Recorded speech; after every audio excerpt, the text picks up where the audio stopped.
किसी की भी कुंडली में यदि हम देखना चाहते हैं कि क्या उसके जीवन में भूत प्रेत बाधा जैसी चीज़ें नेगेटिविटी किसी भी तरीके की है या नहीं है, किसी भी तरह की जब चीज़ों की हम बात करते हैं तो सबसे पहले सवाल आता है कि क्या ये चीज़ें एग्जिस्ट भी करती हैं हमारे जीवन में। ऐसे कौन से ग्रह हैं या ऐसे कौन से ग्रहों के योग हैं जो कि ऐसी पॉसिबिलिटी को या ऐसी प्रेजेंस को आपके घर में या फिर आपकी कुंडली में दिखाते हैं।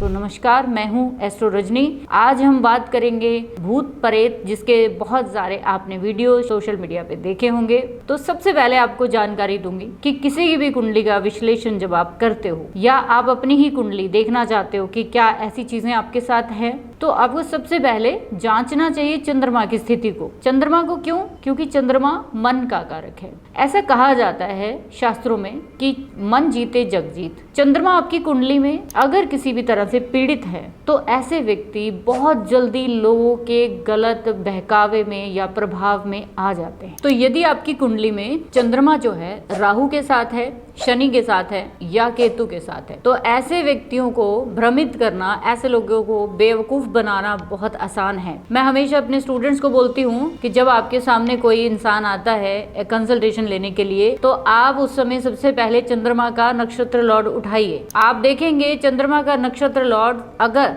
किसी भी तरीके से राहु केतु शनि के साथ जुड़ा हुआ है, आप आसानी से उसको रेमेडी नहीं दे पाएंगे, क्योंकि वो व्यक्ति आपकी बात को शायद इतनी अच्छे तरीके से ना तो समझने के मूड में है, ना ही उसके जो प्लैनेट की एनर्जी है वो उसको समझने देगी। बहुत सारी चीजें जब चंद्रमा के साथ ही जोड़ी जाती हैं, हमारी जो पहली दशा जन्म की होती है वो भी चंद्रमा से ही स्टार्ट होती है, चंद्रमा के नक्षत्र से ही स्टार्ट होती है। तो इसीलिए मैंने बोला कि पीड़ित चंद्रमा जो है आपके जीवन में, ये सारी चीजें जैसे कि जादू टोना, इसमें विश्वास होना, गलत सलत लोगों के साथ संगत करना, किसी भी जगह की भभूति धागा ताबीज पहन लेना, थोड़ी थोड़ी देर बाद अपने घर में ऐसा महसूस करना कि मेरे साथ कोई परछाई चल रही है, मेरे साथ कुछ ऐसी अनहोनी चीजें चल रही हैं। ये तो रही चंद्रमा की बात। दूसरा सबसे जरूरी प्लैनेट है मंगल। मंगल क्यों? क्योंकि मंगल काल पुरुष कुंडली का पहले भाव का स्वामी है, पहली राशि का स्वामी है। मैंने शास्त्रों में कई बार पढ़ा है कि आपकी फिजिक का प्लैनेट है मंगल। अगर मंगल आपकी कुंडली में केतु के साथ है, राहु के साथ है या शनि के साथ है, तो ये मानकर चलिए कि आपका शारीरिक बल जो है वो बहुत कमजोर है।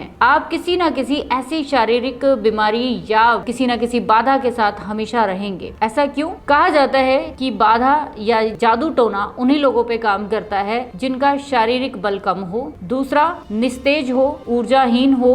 ऐसे लोग जो बीमार रहते हैं, ऐसे लोग जो हमेशा किसी ना किसी नेगेटिव ऑरा को अपने आसपास क्रिएट करके रखते हैं। नेगेटिविटी असल में यही होती है कि आपके आसपास की ऊर्जा, आपके जो 7 चक्रा होते हैं, आपके जो ऑरा में 7 कलर होते हैं, वो सभी अनबैलेंस हो जाते हैं। जब आपका शरीर कमजोर होता है तो वो बाहरी तौर पर आपको अटैक करती हैं ये ऊर्जाएं। जब आपका शरीर भ्रमित हो जाता है, इन चीजों से अटैक में आ जाता है या इनके प्रभाव में आ जाता है, उसके बाद आपका मन पीड़ित होता है। इसीलिए मैं हमेशा बोलती हूँ कि जब आप शारीरिक कमजोर हो तो बीमार लोगों के पास कम रहिए, जो डिमोटिवेट करते हैं उनके पास कम रहिए, नेगेटिव लोगों के पास कम जाइए, क्योंकि वो आपकी शारीरिक क्षमता को और दुर्बल कर देते हैं। जब भी मंगल और चंद्रमा आपकी कुंडली में बहुत बुरी कंडीशन में होंगे तो आपके जीवन में बार बार रुकावट का सामना करना पड़ेगा। ऐसे लोग अगर 4 दुखी इंसानों के पास बैठकर किसी भी तरह की चीजों को सुनेंगे तो ये सारी की सारी बीमारी अपने घर में ले आएंगे। तो अगर आपकी कुंडली में मंगल या चंद्रमा इन चीजों के साथ है, पापी टोलियों के साथ है, तो ये मानकर चलिए कि बहुत पॉसिबिलिटी है कि आपके साथ कोई ना कोई नेगेटिव ऊर्जा काम कर रही है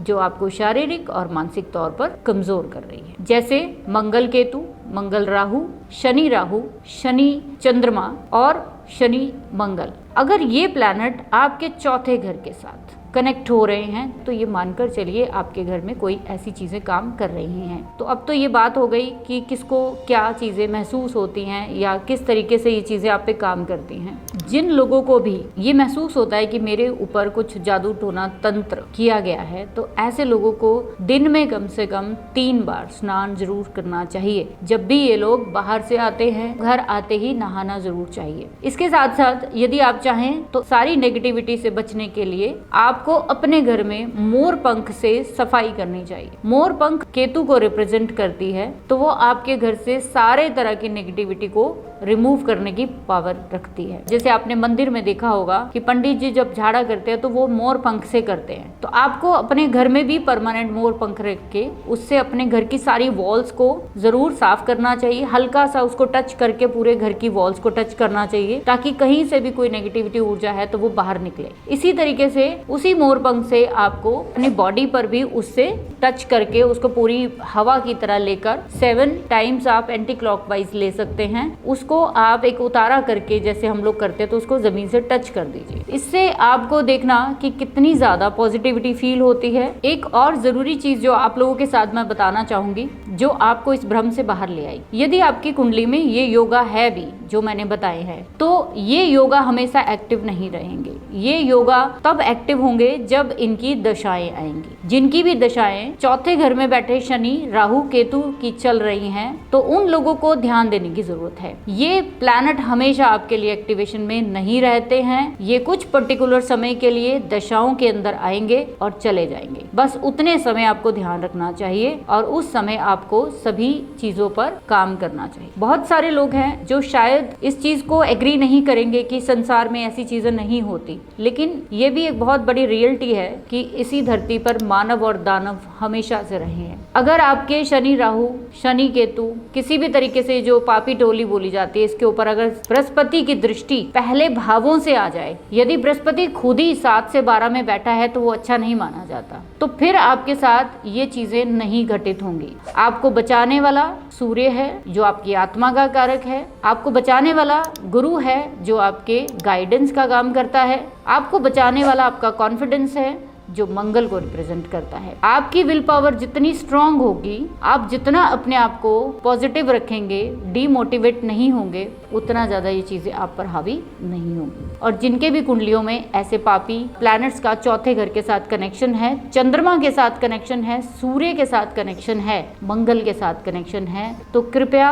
कभी भी डीमोटिवेट वीडियोस या बातें मत सुनिए। आपको हमेशा मोटिवेशनल वीडियोस देखनी चाहिए। कोई भी काम जीवन में करें तो आपको किसी ना किसी अच्छे व्यक्ति की सलाह जरूर लेनी चाहिए। लाल किताब में गुरु को 5 घरों का कारक बताया गया है, 2, 5, 9, 11 और 12। तो गुरु का आपकी लाइफ में बहुत बड़ा सिग्निफिकेंट रोल होता है। तो आप अगर अपने परिवार की परंपराओं के विरुद्ध नहीं जाते हैं, अपने बड़ों का जो कहना है वो नहीं छोड़ते हैं मानना, तो कहीं ना कहीं आपको रास्ता जरूर मिलता है। और जो लोग इन चीजों को इग्नोर करते हैं तो वो इन बाधाओं में generation to generation back to back फंसते चले जाते हैं। यदि आपको लगता है कि बहुत रोना आता है, आपको बहुत डर लगता है, तो सबसे पहले उपाय जो है वो ईश्वर की शरण में जाने का है, मौन बैठना है और जितने भी सिद्ध पीठ है ऐसी जगहों पे आपको जाना चाहिए और धार्मिक जगह पे जाकर कुछ समय मौन जो है वो जरूर बिताना चाहिए। अपने घर में अग्निहोत्रा करना शुरू करिए। 43 डेज आपको